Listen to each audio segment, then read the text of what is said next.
ഡൽഹിയിൽ ബി.ജെ.പി. എം.എൽ.എമാരുടെ യോഗം ഉടൻ. പന്ത്മാർഗിലെ സംസ്ഥാന കാര്യാലയത്തിലാണ് യോഗം ചേരുക. ബി.ജെ.പി. സംഘടനാ ജനറൽ സെക്രട്ടറി ബി.എൽ. സന്തോഷ് യോഗത്തിൽ പങ്കെടുക്കും. കൂടുതൽ വിവരങ്ങളുമായി ഗൗതം അനന്തനാരായണൻ ചേർന്നുണ്ട്. ഗൗതം, സർക്കാർ രൂപീകരണവുമായി ബന്ധപ്പെട്ടുള്ള തിരക്കിട്ട ചർച്ചകളിലേക്ക് കടക്കുകയാണ്. വിവരങ്ങൾ എന്തൊക്കെയാണ്?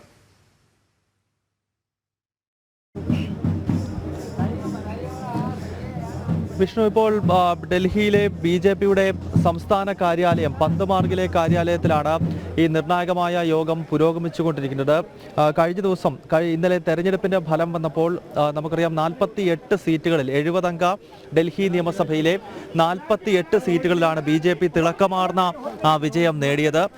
ഇതേ തുടർന്ന് ഇന്നലെ വലിയ ആഘോഷങ്ങൾ നടന്നു. അതിനുശേഷമാണ് ഇന്നിപ്പോൾ ഈ നിർണായകമായ യോഗം ഡൽഹി ബി.ജെ.പിയുടെ സംസ്ഥാന കാര്യാലയത്തിൽ നടക്കുന്നത്. ഇപ്പോൾ ആ ദൃശ്യങ്ങളിൽ നമുക്ക് കാണാം, കഴിഞ്ഞ ദിവസം വിജയിച്ച നിയുക്ത ബി.ജെ.പിയുടെ എം.എൽ.എമാർ അവരിപ്പോൾ ഈ യോഗത്തിന് അകത്തു നിന്നും ഓരോരുത്തരായി പുറത്തേക്ക് വരികയാണ്. അതായത് നമുക്ക് മനസ്സിലാക്കാൻ സാധിക്കുന്നത് പല പ്രമുഖ നേതാക്കളെയും സംഘടനാ ജനറൽ സെക്രട്ടറി ബി.എൽ. സന്തോഷ് ഉൾപ്പെടെയുള്ളവർ സെപ്പറേറ്റായി വിളിച്ച് കാര്യങ്ങൾ പറയുന്നു, സംസാരിക്കുന്നു എന്നാണ് നമുക്ക് മനസ്സിലാക്കാൻ കഴിയുന്നത്. ഇപ്പോൾ ഈ യോഗത്തിനകത്ത് നിന്നും ഓരോരുത്തരായി പുറത്തേക്ക് വരുന്നുണ്ട്. പർവേഷ് വർമ്മയാണ് ആദ്യം യോഗത്തിനകത്ത് നിന്നും പുറത്തേക്ക് പോയത്. അതിനുശേഷം ഇപ്പോൾ ഓരോ എം.എൽ.എമാർ യോഗം കഴിഞ്ഞ് പുറത്തേക്ക് വരുന്നതിൻ്റെ ദൃശ്യങ്ങൾ നമുക്ക് കാണാൻ സാധിക്കും. എന്തായാലും നിയമസഭാ കക്ഷിയോഗമല്ല ഇത്, മറിച്ച് എം.എൽ.എമാർ ഈ വിജയിച്ചതിന് ശേഷം, വലിയൊരു തിളക്കമാർന്ന വിജയത്തിന് ശേഷം ഇന്ന് ഇത്തരത്തിലൊരു ആദ്യഘട്ട യോഗം ചേരുന്നു എന്നുള്ളതേ ഉള്ളൂ.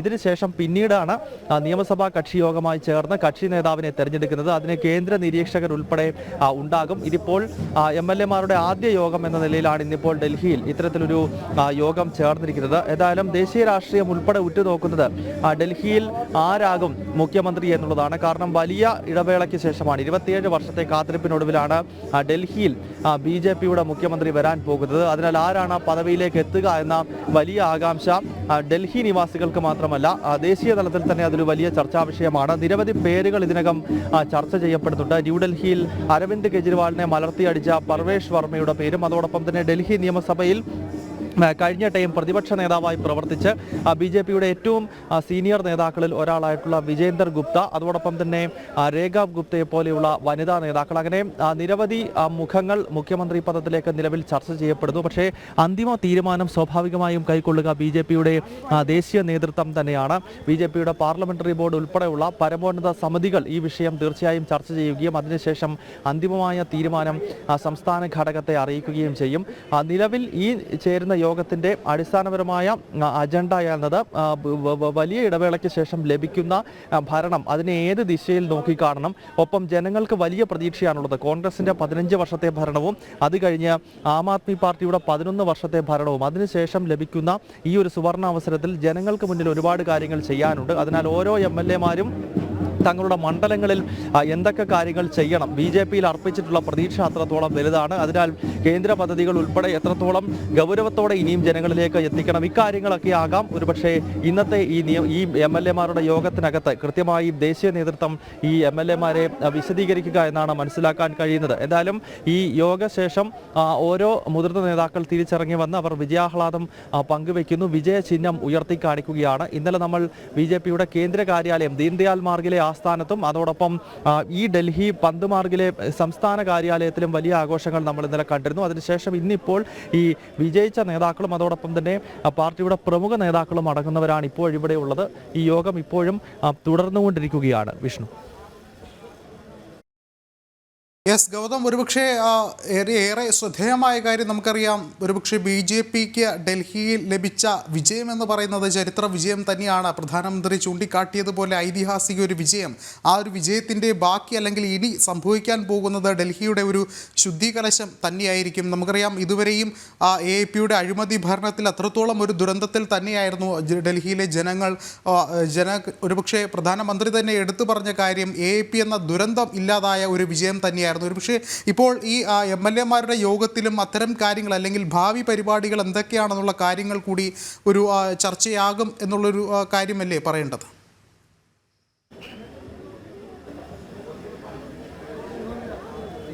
വിഷ്ണു, ഈ തെരഞ്ഞെടുപ്പിൽ BJP ഏറ്റവും പ്രധാനമായി ചർച്ച ചെയ്തത് ഡൽഹിയുടെ പിന്നോക്ക അവസ്ഥയാണ്. പ്രത്യേകിച്ച് ഒരു രാജ്യത്തിൻ്റെ തലസ്ഥാനം എന്ന നിലയിൽ വേണ്ട രീതിയിലുള്ള പുരോഗതി ഇതുവരെ ഡൽഹിയിൽ ഉണ്ടായിട്ടില്ല എന്ന നിലപാട് BJPക്കുണ്ട്. പ്രധാനമന്ത്രി നരേന്ദ്രമോദിയും കേന്ദ്ര ആഭ്യന്തരമന്ത്രി അമിത്ഷായും ഉൾപ്പെടെയുള്ള നേതാക്കൾ ഇക്കാര്യം തെരഞ്ഞെടുപ്പ് റാലികളിൽ തുടർച്ചയായി തന്നെ ചൂണ്ടിക്കാണിക്കുന്നുണ്ടായിരുന്നു. കാരണം ഡൽഹിയിൽ BJPക്ക് സുസ്ഥിരമായ ഒരു സർക്കാർ അടുത്ത കാലത്തൊന്നും രൂപീകരിക്കാൻ കഴിഞ്ഞിരുന്നില്ല. 93 മുതൽ 98 വരെയുള്ള ഒരു കാലത്ത് 5 വർഷം മാത്രമാണ് BJP ഡൽഹിയിൽ ഭരണത്തിലിരുന്നത്. ഏറ്റവും കൂടുതൽ കാലം കോൺഗ്രസ് 952 മുതൽ 56 വരെ ആദ്യ നിയമസഭാ തെരഞ്ഞെടുപ്പിൽ കോൺഗ്രസ് ആണ് അധികാരത്തിലെത്തിയത്.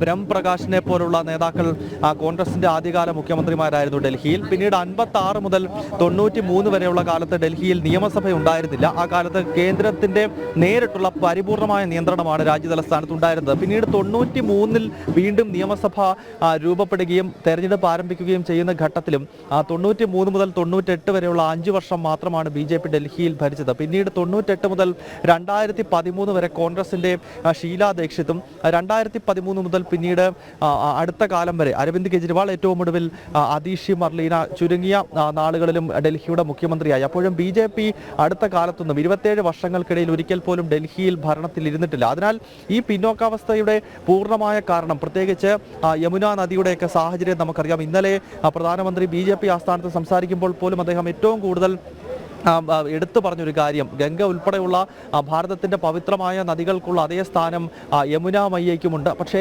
യമുന നദിയുടെ അവസ്ഥ എന്ന് പറയുന്നത് അതിദാരുണമാണ്. കാരണം അത്രത്തോളം ശോചനീയാവസ്ഥയിലൂടെ ആ നദി ഒഴുകിപ്പോകുന്നു. അതിൻ്റെ സംരക്ഷണത്തിനായി അല്ലെങ്കിൽ അതിൻ്റെ ഒരു തിരിച്ചുവരവിനായി കെജ്രിവാളും ആം ആദ്മിയും ഒന്നും ചെയ്തില്ല. അതിനാൽ തന്നെ ഡൽഹിയിലെ ജനങ്ങൾക്ക് ശുദ്ധജലം ലഭിക്കുന്നില്ല. മാരക രോഗങ്ങൾക്ക് കുട്ടികൾ പോലും അടിമപ്പെടുന്നു. ഈ കാര്യങ്ങളൊക്കെ പ്രധാനമന്ത്രി ഉൾപ്പെടെ ചൂണ്ടിക്കാണിക്കുമ്പോൾ തീർച്ചയായും BJPയുടെ മുഖ്യമന്ത്രി വരുമ്പോൾ, BJPയുടെ സർക്കാർ വരുന്നതോടുകൂടി അതിനെല്ലാം വലിയൊരു മാറ്റമുണ്ടാകും എന്ന കൃത്യമായ സന്ദേശമാണ് BJPയും പ്രധാനമന്ത്രിയും ഉൾപ്പെടെയുള്ളവർ നൽകിയത്. ഡബിൾ എഞ്ചിൻ സർക്കാർ എന്നതിലൂടെ ഉദ്ദേശിക്കുന്നത് തന്നെ ഡൽഹിയിലും BJPയുടെ ഭരണം, കേന്ദ്രത്തിലും BJP ഭരണം. എങ്കിൽ മാത്രമേ കൃത്യമായ വികസനം, ഒരു നാഷണൽ ക്യാപിറ്റൽ എന്ന നിലയിലേക്കുള്ള വികസനം പൂർണ്ണമായി തന്നെ ഈ നഗരത്തിൽ എത്തിക്കണമെങ്കിൽ അത്തരത്തിൽ സുസ്ഥിരമായ സർക്കാരുകൾ വേണം എന്ന പ്രചരണത്തിലാണ് ഇത്തവണ BJP അധികാരത്തിലെത്തിയിരിക്കുന്നത്. അതിനാൽ സ്വാഭാവികമായും ഈ വിജയിച്ചു വന്നിട്ടുള്ള 48ഓളം വരുന്ന MLA-മാരെ സംബന്ധിച്ചും അവരുടെ ദൗത്യം വളരെ വലുതാണ്. ജനങ്ങൾക്ക് അവരിലുള്ള പ്രതീക്ഷ വളരെ വലുതാണ്. ഡൽഹിയിലെ 7 ലോക്സഭാ സീറ്റും BJP-ആണ് ഭരിക്കുന്നത്.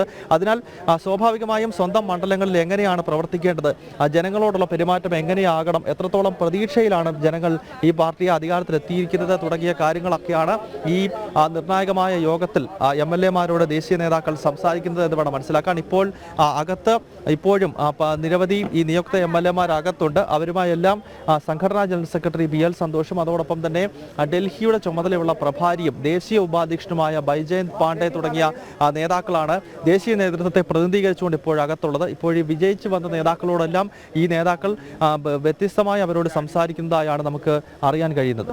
വിഷ്ണു. യെസ് ഗൗതം, എന്ത് തന്നെയായാലും BJP MLA-മാരുടെ യോഗമാണ് ഇപ്പോൾ ഡൽഹിയിൽ പുരോഗമിക്കുന്നത്. ഒപ്പം ഇനി അറിയേണ്ടത് ഡൽഹി ആര് ഭരിക്കുമെന്നുള്ളതാണ്. BJP MLA-മാരുടെ യോഗം ഇപ്പോൾ ഡൽഹിയിലെ BJP കാര്യാലയത്തിൽ ചേരുന്നുണ്ട്. അതിന് പിന്നാലെയാണ് മറ്റ് ചർച്ചകളും ഉണ്ടാവുക. ഇതുതന്നെയാലും വളരെയധികം നിർണായകമായ തീരുമാനങ്ങൾ സംബന്ധിച്ചുള്ള ചർച്ചകളാണ് ഇപ്പോൾ ഡൽഹിയിൽ പുരോഗമിക്കുന്നത്. ഗൗതമാണ് വിവരങ്ങൾ നൽകിയത്.